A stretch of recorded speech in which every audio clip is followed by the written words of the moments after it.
This is a breaking story. 2 e-hailing drivers have been shot and assaulted in KK section KwaDabeka, Durban.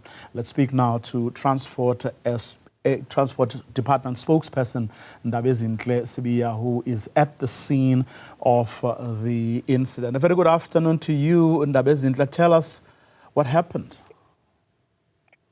Well, we are currently at KwaDabeka police station.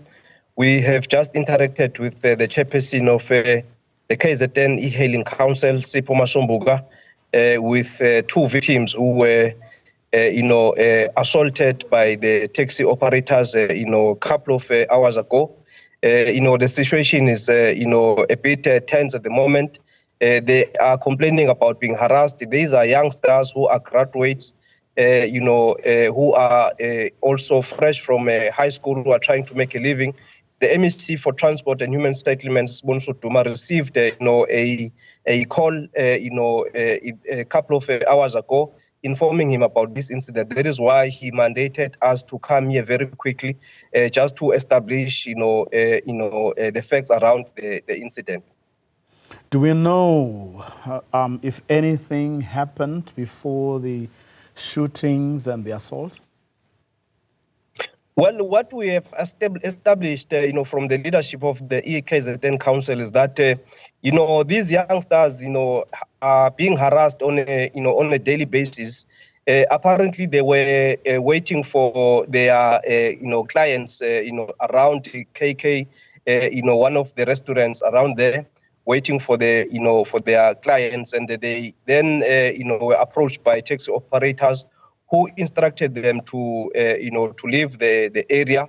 It's something that has been ongoing. That is why the chairperson of, the KZN Council has requested the MEC to intervene, and the MEC has offered to, ensure that there is peace and stability, working with the Provincial Commissioner, Lieutenant General Nhlanhla Mkhwanazi. You'll recall, Vuyo, that sometime last year, the MEC, convened a meeting with the Lieutenant General Mkhwanazi, Santako, as well as, our highly efficient team from Road Traffic Inspectorate and the provincial regulatory, entity, to look into, the whole issue around the public transport system. In that meeting, the Lieutenant General Mkhwanazi, offered to work with the department to deal with some of these issues that, are now resurfacing here in KwaDabeka. But it's something that the MEC has offered to come closer to, and, he has assigned our, entity to work with, the KZN, the KZN e-hailing council, so that we don't see the repeat of what, we witnessed in Maponya Mall. The very, sad, situation that we all experience. So the MEC has reiterated his commitment to ensure that we do not see such skirmishes, resurfacing in KwaZulu-Natal. Are you able to tell us anything about the 2 drivers' condition, or how serious their injuries may be? Well, the other youngster was assaulted. He suffered some injuries in his, in his face.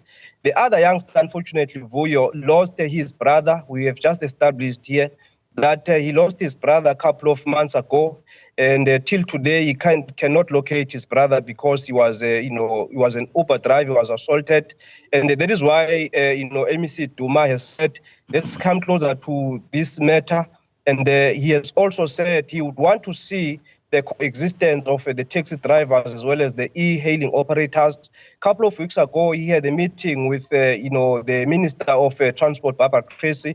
One of the issues that came under discussion, it was the whole, regulation, for the, industry itself. As you know, that sometime last year, President Cyril Ramaphosa signed into law the amendment, National Land Transport Act. And we are just waiting for the regulations, to be introduced so that we see, this industry, e-hailing sector, operating efficiently, because it is, very clear that it is going to usher in a new era. We are going to see the transformation of the public, transport system. Ndabezinhle Sibiya, transport spokesperson in KwaZulu-Natal, at the scene of that incident, he says, happened about 2 hours ago or so, where 2 e-hailing drivers were shot and assaulted in the KK section, KwaDabeka in